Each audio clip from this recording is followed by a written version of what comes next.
Welcome to the transaction process, part 2 here on your Tech Hub. My name's Donnie, and today we're going to be building off of part 1 where we created a contact and created an opportunity. To get started, we're going to go back into our sales pipeline or opportunities applet by clicking on the opportunities applet over on the left-hand side of the screen. Here on our sales pipeline, we're going to find the opportunity by going to the active phase on our buyer's pipeline. Here's the opportunity card that we created in part 1 for Jackie Baker, the buyer that we're helping purchase a property. The next step is to start preparing the offer and the documents. I'm going to open up the opportunity by clicking right here on the name. Baker Buyer Transaction Process, January 2020. To get started with the transaction documents, first we're going to go to the Documents tab. Next, we're going to use the Start a Transaction button to create a new DocuSign room.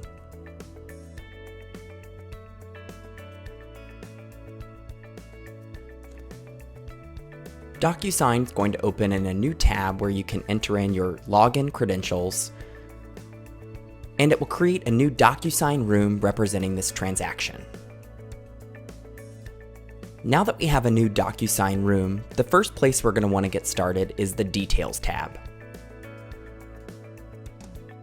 Here on the Details tab inside of DocuSign, we're going to want to add as much of this information as possible and confirm some of the information that Command has already sent is accurate. I'm going to use the pencil icon in the upper right corner, that Edit button, to get started. This information is going to help auto-populate our contracts for us, so I want to put in some common items like our sellers and buyers.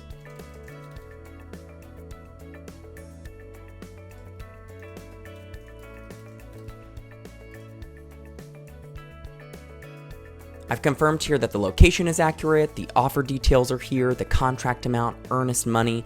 All of these fields are going to help make filling out the contract easier. One thing that's important to remember is for your customer, you want to make sure, just like I have Jackie Baker here, that you also have their email. That's how they're actually going to electronically sign the documents that you prepare. As soon as you're done, you can hit the blue Save button in the bottom right-hand corner.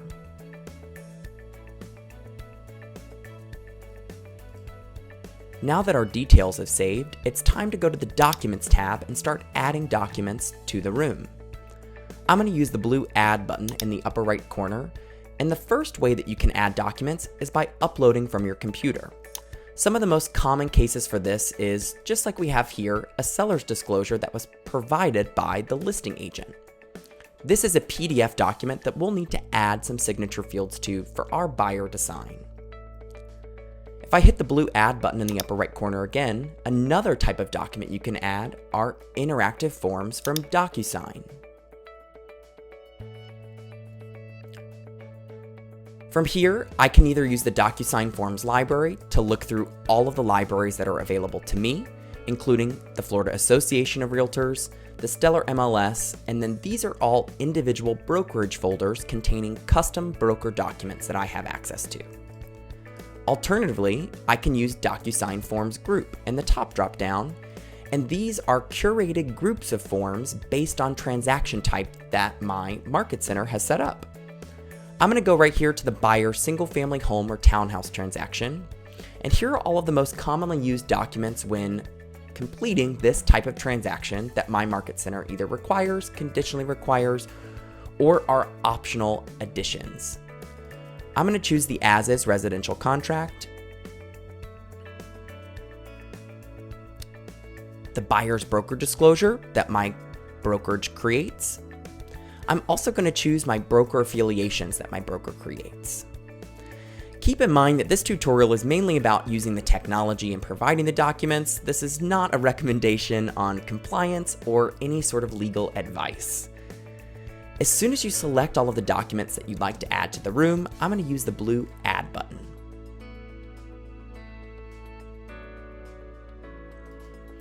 Now I have 4 documents here that I'm ready to start customizing and preparing for signature. The first thing that I'm going to do is start to open these documents and make sure that they're filled out accurately. If I open the PDF, I won't have any way to interact or edit with it here since it's already filled out by the seller. I just need to add my buyer's initials and signatures before sending. That all happens inside of the envelope. Right now, we're only going to focus on the interactive forms. You can tell by looking at the icon next to the document which ones are interactive forms. I'm going to open up the as-is residential contract for sale. Here's my sales contract, including all of the details that populated from that details tab, and I can go through and add any missing information to help complete this offer. As I'm going through, I'll be able to check off any boxes, I'll be able to add any percentages and fill in any blanks as needed. And then as soon as I'm done, in the upper right corner, I can hit the Save and Close button.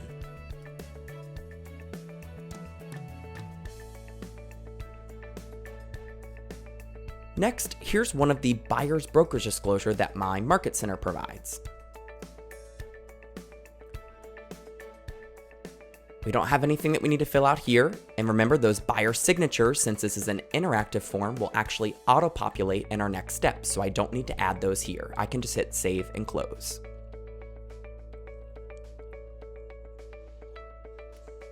The last document we need to check is the broker affiliation.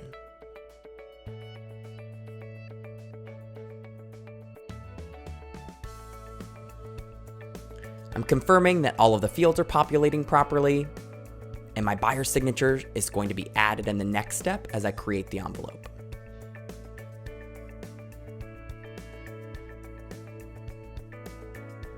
Now that these 3 forms have been confirmed with all of the right information, I'm going to select them all by checking them off in the upper left-hand corner of each document. Now that I've selected all of the documents that I'd like my consumer to sign, I'm going to use the DocuSign icon in this top toolbar.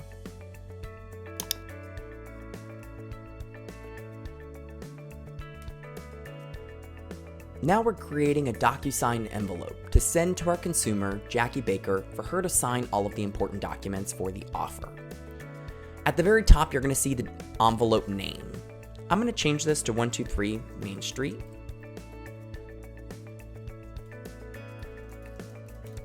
Jackie Baker. Here are the current 4 documents inside of the envelope. I can click here to view the documents and preview them, or in the upper right hand corner, I can remove a document if it's in the envelope by mistake. And to the far right, I can add any missing documents either from the room or, using the More option, upload them directly from my computer. Next, we need to add recipients to the envelope. As the sender, you're automatically going to receive a copy of all signed documents. To get started, we're going to click the Add Recipient button.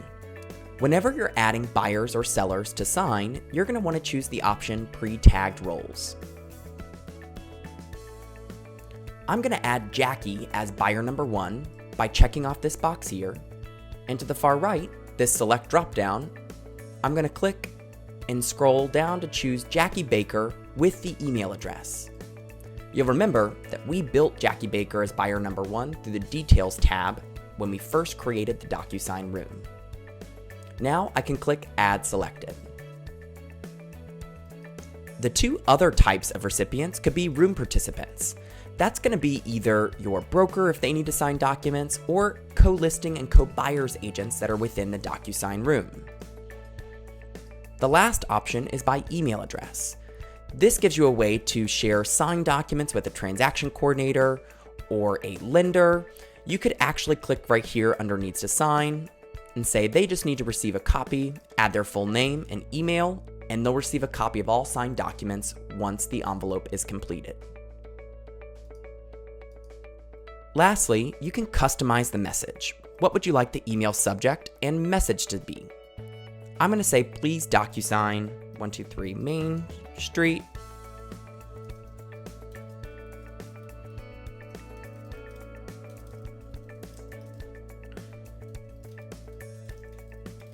And I'll just put simply in the message, please sign the offer documents. In the upper right hand corner, we're going to click on the yellow Next button.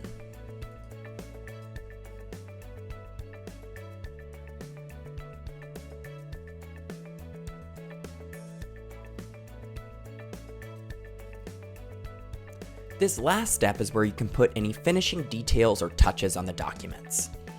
Over here on the left, you can see anybody's roles. Jackie Baker is represented with the yellow color. If you have multiple roles here, you're going to see multiple colors representing each person in the transaction, each recipient that will be signing. Since this seller's property disclosure was provided from the listing agent, it's a flat PDF document and I need to add in the buyer's initials and signatures. To do that, I'm simply going to click on Initials, drag, and drop this in. If you use one of the corners to resize these initials, it will actually save that preferred type. So the next time you add an initial, you'll simply just have to click, drag, and let go to drop. I'm going to continue adding the initials on all of the pages of the seller's disclosure. To add a signature, you'll repeat the same steps by clicking, dragging, and letting go to drop the signature in place. You can do the same thing with date signed and all of the other fields you see over here on the left. As you get into the interactive forms, like the as-is residential contract, you'll see that the initials have already been placed for you, and the signature fields for any of your pre-tagged roles. You can scroll through and confirm that the contract was correct. Now that we've confirmed all of the fields are properly placed, we can hit the Send button in the upper right-hand corner. If you'd like to see what your customer is going to do, you can click right here on Recipient Preview first. Now I'm seeing exactly what Jackie's going to see on her computer. I could also see what it looks like on Jackie's tablet, and if she decides to sign on her phone. As soon as you're done with the document preview, you can click the X in the upper right-hand corner to close. Now we're ready to send these documents for signature. I'm going to press the Send button in the upper right-hand corner.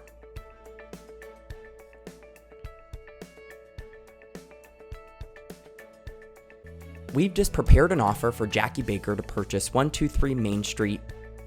We've created the envelope and sent them off for signature, and now we're just waiting for our buyer to actually sign. You'll receive an email notification as soon as your customer signs. Thanks for watching part 2 of the transaction process series. Check back here on yourtechhub.com for more videos soon.